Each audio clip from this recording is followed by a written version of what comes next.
मोहतरम सामईन, अस्सलामु अलैकुम वरहमतुल्लाहि वबरकातुहू। इस बार हम आपके लिए पेश कर रहे हैं क़िससुल अंबिया। चुनाचे अब हम आपको इद्रीस अलैहिस्सलाम के बारे में बताते हैं। एक हदीस में है कि आदम और शीस अलैहिस्सलाम के बाद इद्रीस अलैहिस्सलाम पहले नबी हैं। एक दूसरी हदीस में है कि इद्रीस अलैहिस्सलाम पहले नबी हैं जिन्होंने कलम के जरिए लिखा और लोगों को किताबत सिखाई।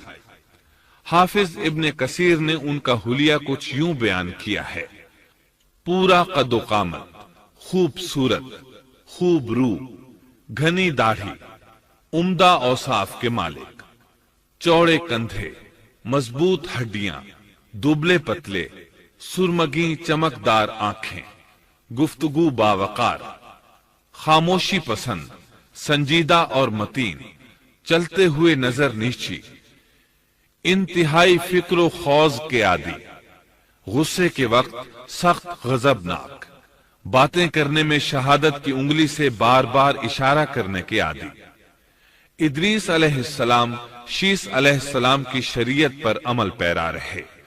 चूंकि इद्रीस अलैहिस्सलाम रसूल भी थे, इसलिए अल्लाह की तरफ से मुस्तकिल उन पर शरीयत नाजिल हुई, जिसकी तशरीह व तफसीर करके लोगों को अहकाम इलाही से आगाह फरमाते। इद्रीस अलैहिस्सलाम ने जब देखा कि मुफसिदीन ईमान वालों पर जुल्म व ज्यादती कर रहे हैं, उनका फसाद बढ़ता जा रहा है और समझाने के बावजूद ये लोग बाज नहीं आ रहे, तो उन्होंने अपने पैरोकारों को जिहाद का हुक्म दिया। इद्रीस अलैहिस्सलाम पहले शख्स हैं जिन्होंने अल्लाह के रास्ते में जिहाद किया, गनीमतें हासिल की और दुश्मनों को कैदी बनाया। लेकिन गनीमतें और कैदी उनके लिए हलाल नहीं थे। रसूलुल्लाह सल्लल्लाहु अलैहि वसल्लम पहले रसूल हैं जिनके लिए गनीमतें हलाल की गईं। लेकिन ये बात यकीनी है कि जिहाद सबसे पहले इद्रीस अलैहिस्सलाम ने किया। उन्होंने जिहाद के लिए सबसे पहले एक लश्कर तैयार किया, फिर उस लश्कर को दो हिस्सों में तकसीम किया। एक हिस्सा प्यादों पर मुश्तमिल था, दूसरा सवारों पर। चुनाचे भरपूर तैयारी के बाद इद्रीस अलैहिस्सलाम ने काबिल की कौम पर चढ़ाई कर दी। हक व बातिल के दरमियान जबरदस्त मारके हुए। आखिरकार इद्रीस अलैहिस्सलाम ने उन्हें घुटने टेकने पर मजबूर कर दिया। उनका बहुत सा माल व असबाब लूट लिया और लोगों को कैदी बना लिया। अल्लाह ताला ने इन तमाम बातों का जिक्र नहीं फरमाया, बल्कि अल्लाह ने उनकी सीरत के बारे में अपनी किताब कुरान मजीद में इशारतन जिक्र फरमाया है।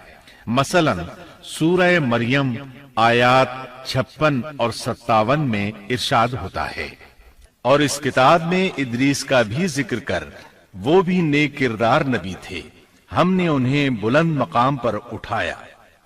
उनके बुलंद मर्तबे के बारे में बुखारी और मुस्लिम में हदीस मौजूद है कि नबी करीम सल्लल्लाहु अलैहि वसल्लम ने फरमाया, मैंने मेराज की रात चौथे आसमान पर इद्रीस अलैहिस्सलाम से मुलाकात की। वो चौथे आसमान पर बुलंद मकाम पर फाइज थे। इब्ने जरीर ने एक रिवायत बयान की है।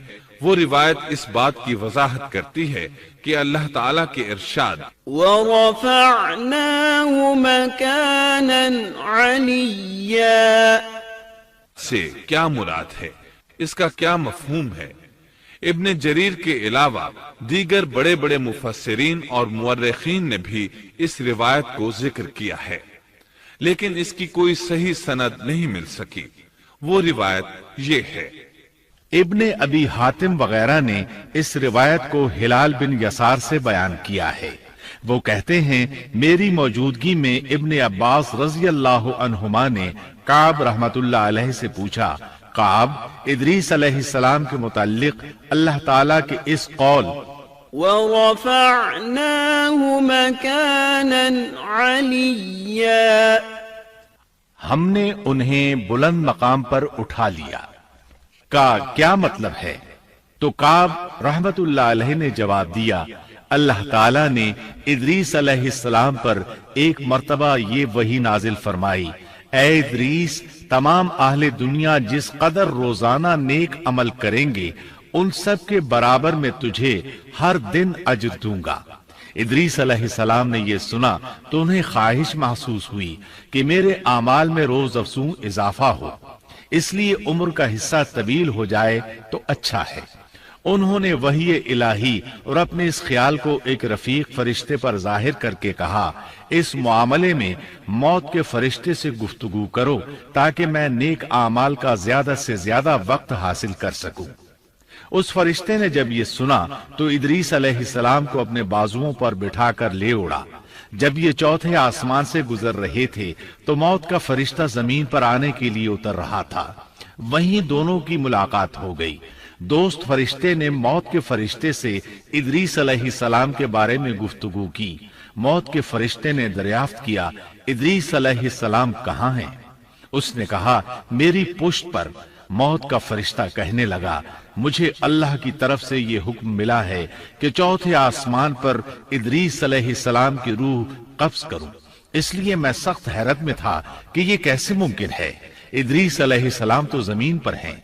चुनाचे मौत का फरिश्ता इदरीस अलैहिस्सलाम के पास आया, उनसे इजाजत तलब की और उनकी रूह कब्ज कर ली। अंबिया को ये इम्तियाज हासिल है कि फरिश्ता उनकी इजाजत के बगैर उनकी रूह कब्ज नहीं कर सकता, और रसूलुल्लाह सल्लल्लाहु अलैहि वसल्लम को तो ये इख्तियार दिया गया कि आप दुनिया में मजीद रहना पसंद करें तो रह सकते हैं, या फिर रफीक आला की रिफाकत को पसंद कर लें। आपने रफीक आला की रिफाकत को पसंद फरमाया। इस तरह इदरीस अलैहिस्सलाम की रूह चौथे आसमान पर कब्ज की गई। इन्हें भी ईसा अलैहिस्सलाम की तरह आसमान पर उठाया गया। फर्क यह है कि ईसा अलैहिस्सलाम की रूह कब्ज नहीं की गई। ये वाकया नकल करके काब रहमतुल्लाह अलैह फरमाते हैं कि अल्लाह ताला के इरशाद वरफ़अनाहु मकानन अलिय्या की तफसीर यही है, लेकिन दुरुस्त बात यह है कि ये इस्राएली रिवायत है। इदरीस अलैहिस्सलाम की वफात हो गई तो लोग फसाद में और बढ़ गए, उनमें शर फैल गया, ताहम वो तौहीद पर कायम रहे। बुत परस्ती का उनमें कोई शऊर नहीं था। लोग आदम अलैहिस्सलाम की वफात के 1000 साल बाद तक तौहीद पर कायम रहे। उनमें फिस्क व फुजूर जरूर था, लेकिन शिरक नहीं था। अल्लाह ताला के इस इरशाद कानन नासु उम्मतन वाहिदह, दरअसल लोग एक ही उम्मत थे, का यही मतलब है।